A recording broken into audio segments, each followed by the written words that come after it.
अपन 11th class के videos पे physics का वीडियो वेक्टर एनालिसिस, जैसा कि मैं आपको बता चुका हूं पहले से कि फिजिक्स की अपने को स्टडी करने से पहले 3 टॉपिक की बहुत नीड होती है। एक तो होता है डिफरेंशिएशन, जो कि हम कर चुके हैं, 2 पार्ट बने हैं इसके, हमारे यूट्यूब पे अपलोड किए जा चुके हैं हमारे वाले चैनल पे।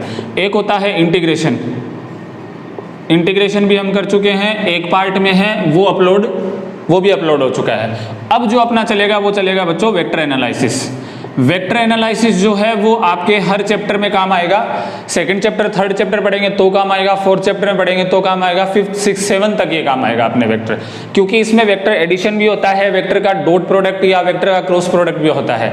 तो हम इन वीडियोज में ये जानेंगे कि वेक्टर क्या होता है, क्या इसकी प्रॉपर्टीज होती है और ये किन किन चीजों को फॉलो करता है। ठीक है, तो अपन चलते हैं वेक्टर्स पे कि वेक्टर्स को अपने को कैसे स्टडी करना है। सबसे पहले बात आती है कि हम पढ़ते हैं फिजिकल क्वांटिटीज से, कि सबसे पहले चर्चा आती है फिजिकल क्वांटिटी कि फिजिकल क्वांटिटी क्या होती है। हमें पता है कि फिजिकल क्वांटिटी क्या होती है। Physical quantity is those quantities which can be measured and weighted. The quantities which can be measured and weighted are known as physical quantities, या the quantities which can be measured by any instrument, जो कि किसी भी उपकरण से मापी जा सकती है, या वे राशियां जिन्हें मापी या तोली जा सकती है क्या कहलाती है, फिजिकल क्वांटिटीज कहलाती है, भौतिक राशियां कहलाती है। हम इनको किससे लिखते थे, PQ से लिखते थे। अब हमने इनको दिशा के आधार पर on the basis of direction, दिशा के आधार पर हमने इनको 2 भागों में बांटा है। एक तो होता है स्केलर प्रोडक्ट, एक तो होती है स्केलर फिजिकल क्वांटिटीज और एक होती है vector physical quantities. Scalar physical quantities का मतलब अदिश भौतिक राशियां। ये कौन सी राशि होती है, ये होती है अदिश भौतिक राशियां, ये होती है अदिश भौतिक राशियां और ये होती है बच्चों सदिश भौतिक राशियां। अब अदिश भौतिक राशियां और सदिश भौतिक राशियों में मतलब इनमें डिफरेंस क्या होता है। इनमें बच्चों मेनली डिफरेंस ये होता है कि इनको रिप्रेजेंट करने के लिए मैग्नीट्यूड की आवश्यकता होती है। केवल किसकी आवश्यकता होती है, मैग्नीट्यूड, परिमाण की आवश्यकता होती है केवल, और किसी भी चीज की आवश्यकता नहीं होती। किसकी चीज की आवश्यकता होती है, केवल मैग्नीट्यूड की। और यूनिट तो फिजिकल क्वांटिटीज को रिप्रेजेंट करने के लिए नीड होगी, कोई दिक्कत नहीं, वो तो हमें पता है। इसको रिप्रेजेंट करने के लिए मैग्नीट्यूड की आवश्यकता होती है, परिमाण की आवश्यकता होती है। इसको रिप्रेजेंट करने के लिए मैग्नीट्यूड प्लस डायरेक्शन दोनों की आवश्यकता होती है। मैग्नीट्यूड की भी आवश्यकता होती है और डायरेक्शन की भी आवश्यकता होती है। इसका मतलब परिमाण के साथ साथ दिशा की भी आवश्यकता होती है, परिमाण के साथ साथ दिशा की भी आवश्यकता होती है। वो भौतिक राशियां क्या कहलाती है, सदिश भौतिक राशियां कहलाती है। वे भौतिक राशियां जिनको व्यक्त करने के लिए परिमाण के साथ साथ दिशा की भी आवश्यकता होती है क्या कहलाती है, सदिश भौतिक राशियां कहलाती है। और वे भौतिक राशियां जिनको व्यक्त करने के लिए केवल परिमाण की आवश्यकता होती है, कौन सी भौतिक राशियां कहलाती है, अदिश भौतिक राशियां कहलाती है। इनका मतलब ये दिशा भटके हुए होते हैं और ये दिशा लिए हुए होते हैं। आगे बात समझ में। अब इनका एग्जाम्पल देखते हैं। तो इनमें एग्जाम्पल आता है बच्चों चाल, स्पीड आता है। दूसरा आता है डिस्टेंस, दूरी, एक आता है द्रव्यमान, मास। ये जो चीजें हैं बच्चों वो डायरेक्शन लेस है, कोई दिक्कत नहीं है, इनको बिना किसी डायरेक्शन के हम रिप्रेजेंट करते हैं। जैसा कि हमें मास को रिप्रेजेंट करते समय कि 5 kg मास इन नॉर्थ डायरेक्शन बताना कोई जरूरी नहीं होता, केवल 5 kg मास अपन बताते हैं। लेकिन इधर की जो क्वांटिटीज है वेक्टर क्वांटिटीज, लाइक डिस्प्लेसमेंट, जैसा कि आप देखते हो डिस्प्लेसमेंट का मतलब होता है विस्थापन, जिसकी हम चर्चा कर चुके हैं कि विस्थापन क्या होता है, किस प्रकार का होता है। ये सारी हम पहले यूनिट के जो वीडियोस हैं उनमें चर्चा कर चुके हैं। डिस्प्लेसमेंट के बाद देख सकते हो आप वेलोसिटी का मतलब होता है वेग। सबसे बड़ा एग्जाम्पल आप देख सकते हो फोर्स, मतलब बल। ये एग्जाम्पल होते हैं बच्चों सदिश के। इनका मतलब ये जो भौतिक राशियां होती है वो वे भौतिक राशियां होती है जिनको बिना दिशा के अपन रिप्रेजेंट नहीं कर सकते। जैसे कि अपन मान लीजिए कि अपने कोई फोर्स रिप्रेजेंट करना हो 5 न्यूटन, तो इसके साथ हमें इसकी डायरेक्शन बतानी होती है। जैसे मान लिया कि 5 न्यूटन इन नॉर्थ डायरेक्शन ऐसे बताते हैं, तो इस क्वांटिटी, इसका मतलब फोर्स का रिप्रेजेंटेशन हो पाता है, फोर्स को अपन व्यक्त कर पाते हैं, अन्यथा अपन फोर्स को व्यक्त नहीं कर पाते। बिना डायरेक्शन के वेक्टर क्वांटिटीज को आप कभी भी रिप्रेजेंट नहीं कर पाओगे। आई बात समझ में? अब हम चलते हैं इनके आगे कि अभी तक हमने देखा है कि वेक्टर क्वांटिटीज क्या होती है। वेक्टर क्वांटिटीज वो क्वांटिटीज होती है जिनको रिप्रेजेंट या जिनको व्यक्त करने के लिए अपने को मैग्नीट्यूड, परिमाण के साथ साथ डायरेक्शन, दिशा की भी आवश्यकता होती है। दोनों चीजों को मिला के ही अपनी वेक्टर क्वांटिटी रिप्रेजेंट होती है। इन राशियों को अपन सदिश राशि कहते हैं और ये राशियों के एग्जांपल जो है वो डिस्प्लेसमेंट, विस्थापन, वेग वेलोसिटी और बल फोर्स, ये सभी इनके एक्सेलरेशन भी होता है, मोमेंटम भी होता है, बहुत सी चीजें होती है बच्चों जो कि किन के एग्जांपल होती है, वेक्टर क्वांटिटीज के एग्जांपल होती है। इसी तरह स्केलर क्वांटिटीज के भी खूब सारे एग्जांपल होते हैं। ओके, अब हम चलते हैं नेक्स्ट चीज पे जिसका नाम है रिप्रेजेंटेशन ऑफ वेक्टर्स। क्या है? Representation of vectors. वेक्टर्स को रिप्रेजेंट कैसे किया जाता है?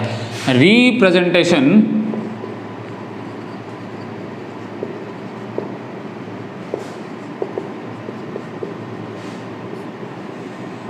सदिशों को व्यक्त करना। ठीक है, सदिशों को कैसे प्रदर्शित किया जाता है? जैसे बच्चों अपने को पता है कि अपनी एक सदिश राशि है बल, फोर्स एक वेक्टर क्वांटिटी है, हमें पता है। और फोर्स को मैंने आपको बताया था, इसका रिप्रेजेंटेशन का जो तरीका है या इसका जो सिग्निफिकेंस है या इसका जो सिंबल है वो हम एफ से डिनोट करते हैं। किससे डिनोट करते हैं इसको? एफ से। अब देखो जैसा कि मैंने एफ लिख रखा है, उसके ऊपर एक एरो लगा रखा है, इसका मतलब वेक्टर क्वांटिटी को उस क्वांटिटी के सिंबल के ऊपर, उस क्वांटिटी के प्रतीक के ऊपर तीर का निशान लगाकर प्रदर्शित किया जाता है। अर्थात किसी भी भौतिक राशि के ऊपर अगर एरो का निशान लगा हुआ हो तो यह समझ जाना कि वो एक वेक्टर क्वांटिटी है, वो एक वेक्टर क्वांटिटी है। आगे बात समझ में? अगर किसी भौतिक राशि के ऊपर, कोई भी भौतिक राशि के ऊपर अगर उसके सिंबल के ऊपर अगर एरो का निशान लगा हुआ है किसी भी डेरिवेशन में या किसी भी क्वेश्चन में, तो इसका मतलब वो एक वेक्टर क्वांटिटी है, वो एक सदिश भौतिक राशि है। इसका मतलब सदिश भौतिक राशि के रिप्रेजेंटेशन के लिए हमें उस भौतिक राशि के सिंबल के ऊपर हमें लगाना पड़ता है एक एरो का निशान। ओके, अब देखना बच्चों, ये एरो का जो निशान आता है, जैसे फोर्स को हमने प्रदर्शित किया, ये एफ किसका रिप्रेजेंट करता है? ये F is equal quantity with direction को रिप्रेजेंट करता है। ये भौतिक राशि को रिप्रेजेंट करता है दिशा सहित, ये दिशा सहित भौतिक राशि को रिप्रेजेंट कर रहा है बच्चों। ये फिजिकल क्वांटिटी को रिप्रेजेंट कर रहा है विथ डायरेक्शन, डायरेक्शन के साथ फिजिकल क्वांटिटी को रिप्रेजेंट कर रहा है। नोट डायरेक्शन को छोड़ के नहीं, डायरेक्शन के साथ रिप्रेजेंट कर रहा है फिजिकल क्वांटिटी को। आई मेरी बात समझ में? अब अगर मैं ये कह दूं कि यहां पे केवल एफ लिखा हुआ हो, केवल एफ लिखा हुआ हो या मोड ऑफ एफ लिखा हुआ हो, इसका मतलब होता है ये मैग्नीट्यूड है बच्चों। ये क्या है? मैग्नीट्यूड है, परिमाण है, ये परिमाण है। इसका मतलब ये फोर्स का परिमाण है, 5 न्यूटन, 6 न्यूटन, 7 न्यूटन। ये जो है वो विद वेक्टर है। ये क्या है? ये विद वेक्टर है, सॉरी विद डायरेक्शन है। इसका मतलब दिशा सहित रिप्रेजेंटेशन है। ये बिना दिशा के रिप्रेजेंटेशन करना हो तो ऊपर एरो का निशान लगाने की जरूरत नहीं है, जैसा कि हमने ये लगाया है। यहां पे बच्चों केवल एफ लिखते हो या एफ के आगे 2 डंडियां, इसका मतलब मोड ऑफ एफ। इसको क्या बोलते हैं अपन? इसको बोलते हैं मोड ऑफ एफ। एफ का मोड मतलब एफ का मापांक, परिमाण, मैग्नीट्यूड ऑफ एफ। आगे बात समझ में? अगर इसको कई बुक्स में क्या लिखा हुआ होता है, ऐसे बच्चों गाढ़ा करके लिखा हुआ होता है, इसका मतलब भी क्या होता है? ये फिजिकल क्वांटिटी है विद डायरेक्शन। या तो वो भौतिक राशि के ऊपर एरो लगाएगा या वो भौतिक राशि के को थोड़ा सा डार्क करके लिखेगा बुक में। अगर कोई बुक्स में अगर रिप्रेजेंट करना हो तो वो या तो फिजिकल क्वांटिटी को गाढ़ा करके लिखेगा, वो उसको थोड़ा डार्क कर देगा, या उसके ऊपर एरो जरूर लगाएगा। अगर उसको परिमाण लिखना होता है केवल, तो वो सिंपल लिख के छोड़ देता है, या उसके आगे 2 डंडी का मतलब जिनको हम बोलते हैं मोड ऑफ एफ। इसका मतलब वो रिप्रेजेंट कर रहा है उस फिजिकल क्वांटिटी का मैग्नीट्यूड रिप्रेजेंट कर रहा है। क्या रिप्रेजेंट कर रहा है? उसे फिजिकल क्वांटिटी का मैग्नीट्यूड रिप्रेजेंट कर रहा है प्यारे बच्चों। आगे मेरी बात समझ में?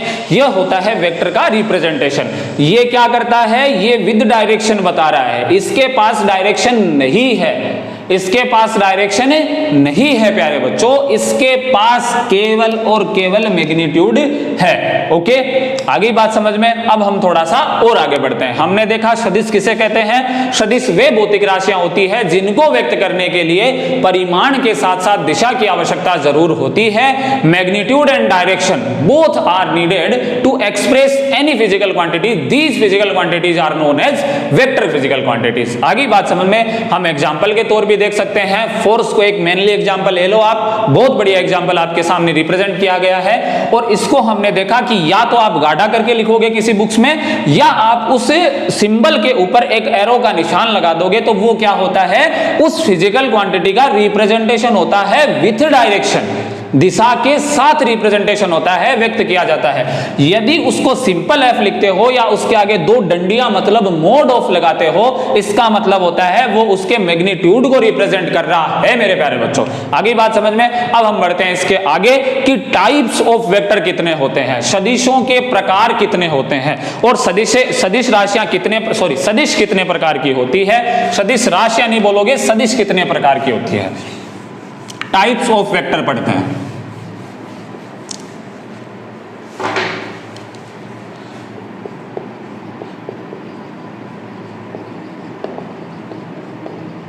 टाइप्स ऑफ वेक्टर, सदिशों के प्रकार।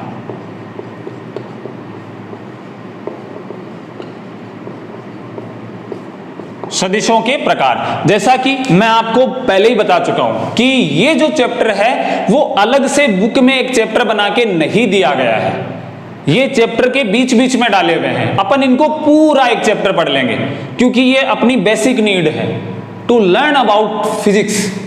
This is our basic need, ये अपनी बेसिक नीड है प्यारे बच्चों। ओके, तो बेसिक नीड है तो ऑब्वियस सी बात है आपको वीडियोस को बड़ी गहराई से देखना चाहिए, नोटिस करना चाहिए, एक एक बात को नोटिस करना चाहिए, हर एक पॉइंट मेरा पकड़ना चाहिए।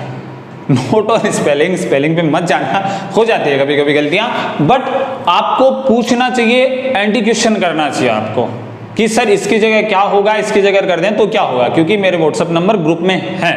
ओके, टाइप्स ऑफ वेक्टर पढ़ते हैं। सबसे पहला जो टाइप पढ़ते हैं बच्चों वो पढ़ते हैं इक्वल वेक्टर। क्या होता है इक्वल वेक्टर। इक्वल वेक्टर को हिंदी में बोलते हैं समान या तुल्य सदिश। समान या तुल्य सदिश। अब समान या तुल्य सदिश का मतलब क्या होता है बच्चों, इसका मतलब वे सदिश होती है जिनकी मैग्नीट्यूड, परिमाण और डायरेक्शन, दिशा दोनों समान हो। वे सदिश राशियां जिनके परिमाण और दिशा दोनों ही समान हो, मतलब मैग्नीट्यूड तो समान हो जो हो और उनकी दिशा भी एक हो, तो वो राशियां क्या कहलाती है, समान भौतिक राशियां या इक्वल वेक्टर कहलाती है। समान सदिश या इक्वल वेक्टर कहलाती है। जैसा कि मैं मान लो रिप्रेजेंट करूं कि ये कोई वेक्टर है ए और ये कोई वेक्टर है बी, ये कोई वेक्टर है बी। ओके, तो ये कब बराबर होगी, जब डायरेक्शन ऑफ ए बराबर मान लो, या डायरेक्शन ऑफ बी या मोड ऑफ ए बराबर मोड ऑफ बी। इसमें दोनों कंडीशंस फॉलो होनी चाहिए, दोनों कंडीशन ही फॉलो होनी चाहिए, अर्थात उनकी डायरेक्शन भी एक होनी चाहिए और दोनों का मैग्नीट्यूड भी एक होना चाहिए। डायरेक्शन तो एक हो जो हो, मैग्नीट्यूड भी एक होना चाहिए बच्चों, तभी वो समान सदिश होती है, अन्यथा वो समान सदिश नहीं होती है। ये ध्यान रखना, those vectors which have same magnitude and same direction are known as equal vector।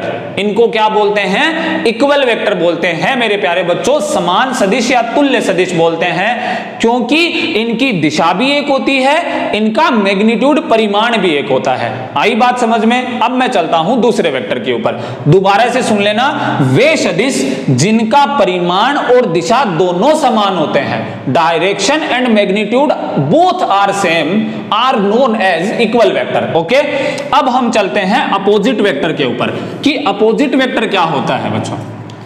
अब हम चलते हैं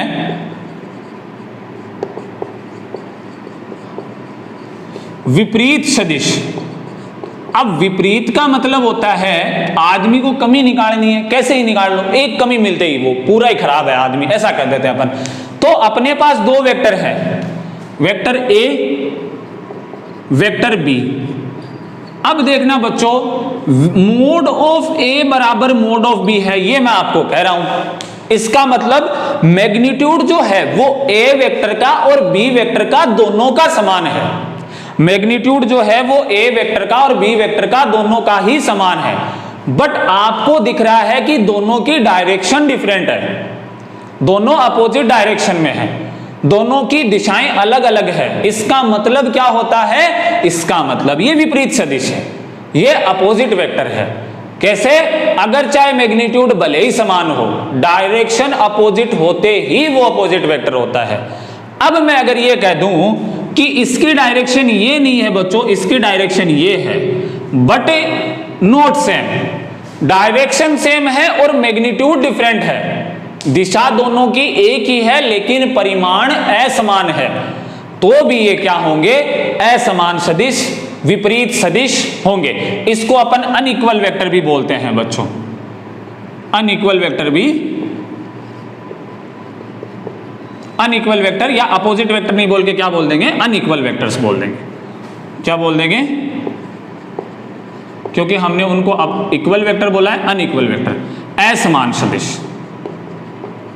अब असमान सदिश, इसका मतलब असमान कोई भी चीज में हो सकता है, मैग्नीट्यूड में भी हो सकता है, डायरेक्शन में भी हो सकता है। मैग्नीट्यूड समान हो दोनों बंदों का चाहे, लेकिन अगर डायरेक्शन अलग अलग है तो आप उनको असमान बोलोगे, अनइक्वल वेक्टर बोलोगे। अगर उनकी डायरेक्शन समान है तो चाहे मैग्नीट्यूड असमान है तो आप उनको भी क्या बोलोगे? अनइक्वल वेक्टर बोलोगे। इसका मतलब हमारे पास दो चीजें होती हैं, ये आपको पता है, दो चीजें जरूरी होती है, डायरेक्शन व मैग्नीट्यूड। अब अगर डायरेक्शन अलग है तो भी ये असमान सदिश है, चाहे भले मैग्नीट्यूड समान हो, अपने को कोई मतलब नहीं है। अगर डायरेक्शन समान है और मैग्नीट्यूड अलग है तो भी वो असमान सदिश है। दोनों में से अगर एक भी अलग आ गया तो वो असमान सदिश है। ओके, आई बात समझ में? अब अपन चलते हैं तीसरे टाइप पे, वेक्टर के तीसरे टाइप के ऊपर चलते हैं। वेक्टर का तीसरा टाइप बच्चों कोप्लेनर वेक्टर। क्या होता है?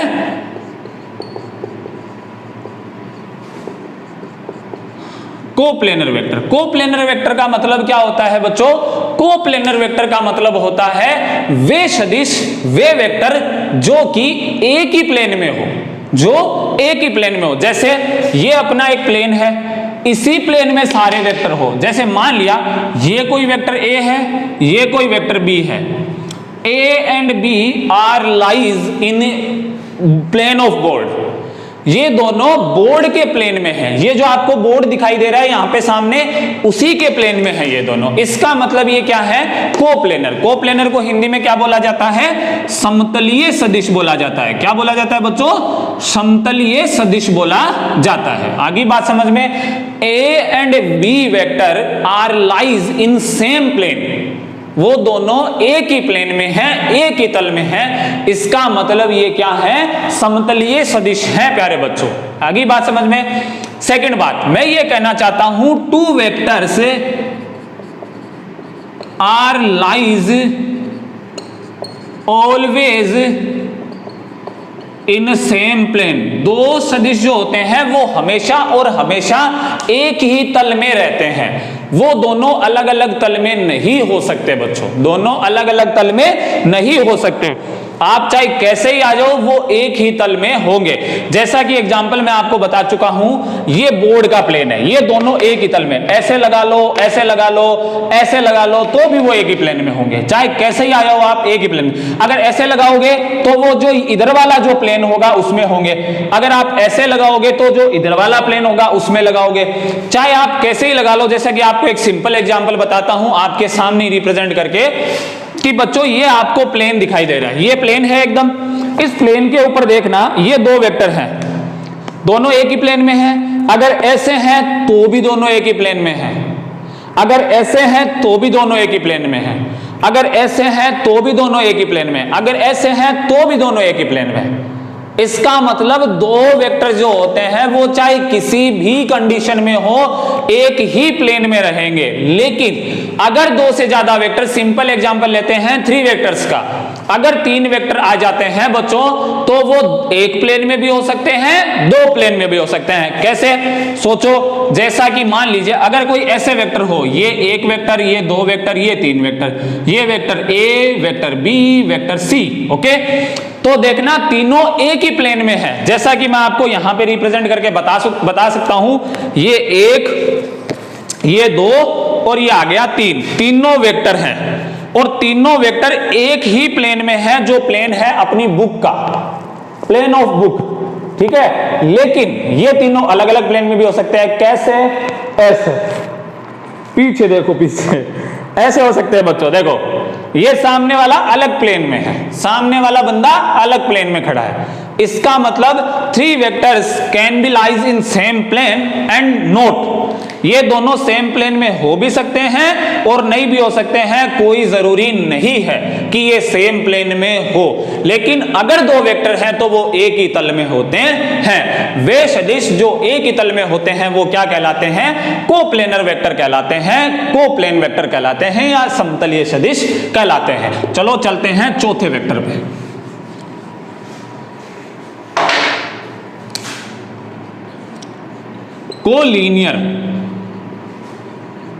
कोलीनियर वेक्टर, सरेखीय सदिश। सरेखीय सदिश क्या होता है बच्चों? सरेखीय सदिश का मतलब जो एक ही रेखा के अनुदिश होते हैं, एक ही लाइन के अकॉर्डिंग होते हैं, जैसे एक ही लाइन के अलोंग होते हैं, सॉरी, ए वेक्टर और ये बी वेक्टर, ये दोनों जो है वो कोलीनियर वेक्टर है, ये दोनों सरेखीय वेक्टर हैं, सरेखीय सदिश है। Simple example, okay. 5th number का अपन चलते हैं यूनिट वेक्टर। इसका यूनिट वेक्टर का मतलब होता है प्यारे बच्चों इकाई सदिश। क्या बोलते हैं इसको? इकाई सदिश बोलते हैं। मतलब इनका जो मैग्नीट्यूड होता है, इनका जो परिमाण होता है वो एक होता है, यूनिटी होता है, एक होता है हमेशा मापांक। लेकिन दिशा इनकी कोई स्पेशल डायरेक्शन होती है, दिशा हमेशा स्पेशल होगी, कोई भी वेक्टर के अलोंग होगी, लेकिन इनका मैग्नीट्यूड हमेशा और हमेशा एक रहेगा। वे सदिश जिनका परिमाण एक होता है लेकिन कुछ एक विशेष दिशा के अनुदिश होते हैं। Vectors those have unit magnitude but direction but have the special direction. वो क्या रखते हैं? एक स्पेशल डायरेक्शन को रखते हैं। आगे बात समझ में। नेक्स्ट अपना टाइप है बच्चों जीरो वेक्टर। कौन सा टाइप है? जीरो वेक्टर, शून्य सदिश। शून्य सदिश, शून्य सदिश का मतलब यह होता है कि जिसका मैग्नीट्यूड 0 हो, जिसका परिमाण 0 हो, जिसका मापांक 0 हो, वो क्या कहलाता है? शून्य सदिश कहलाता है। अब अगर आपको एक बात पूछी जाए कि शून्य सदिश की डायरेक्शन क्या होगी, तो direction of zero vector is arbitrary बेटा। क्या होंगे? आर्बिट्ररी, मतलब स्वैच्छिक, रैंडम होगी बच्चों, रैंडम, स्वैच्छिक, यादृच्छिक बोलते हो आप जिसको। हमने पासा फेंका, यादृच्छिक परिणाम आए, रैंडम कोई रिजल्ट आया अपने पास। जैसा कि मैं आपको बताऊं, 0 न्यूटन फोर्स लगा है, तो 0 न्यूटन फोर्स लगा है तो वर्क तो होना नहीं, तो कह दो 0 न्यूटन इन नॉर्थ डायरेक्शन, 0 न्यूटन इन ईस्ट डायरेक्शन, 0 न्यूटन इन वेस्ट डायरेक्शन, 0 न्यूटन इन फलाना ढीमका डायरेक्शन। कोई मतलब नहीं। मतलब जीरो वेक्टर जो होता है, शून्य सदिश जो होता है, उसका परिमाण 0 होता है बच्चों, और जिसका अस्तित्व ही नहीं है उसको आप कोई भी डायरेक्शन दे सकते हो। उसकी कोई भी डायरेक्शन हो सकती है आपकी इच्छा के अनुसार। ये पढ़े हमने टाइप्स ऑफ वेक्टर। हमने टाइप्स ऑफ वेक्टर पढ़े 6 प्रकार के। कौन कौन से पढ़े बच्चों? सबसे पहले पढ़ा हमने इक्वल वेक्टर, जिसकी मैग्नीट्यूड एंड डायरेक्शन दोनों इक्वल होनी चाहिए, तभी वो इक्वल होगा। फिर हमने पढ़ा अनइक्वल वेक्टर, मतलब चाहे मैग्नीट्यूड अलग हो चाहे डायरेक्शन अलग हो, एक भी चीज अलग होते ही दोनों अलग अलग हो जाएंगे, अनइक्वल। तीसरा हमने पढ़ा कोप्लेनर, मतलब जिनका प्लेन एक हो, जो एक ही प्लेन में रहते हो, वो कोप्लेनर। फिर हमने पढ़ा कोलीनियर, जो एक रेखा के अनुदिश हो। फिर हमने पढ़ा यूनिट वेक्टर, जिसका परिमाण एक हो, मापांक एक हो, मैग्नीट्यूड एक हो, बट एक स्पेशल डायरेक्शन। ये है जीरो वेक्टर, शून्य सदिश, मतलब जिसका परिमाण ही 0 हो जाए, उसकी बात ही खत्म हो जाए, वो क्या कहलाता है? Zero vector. ओके बच्चों, ठीक है। आज के वीडियो में अपन इतना ही रखेंगे। नेक्स्ट वीडियो वेक्टर्स का ही चलेगा, आगे से आगे। अभी 5-7 वीडियो वेक्टर्स के ही चलने हैं। Focus on this videos because these videos are very most important for you बेटो। ठीक है, तब तक के लिए best of luck. Thank you so much.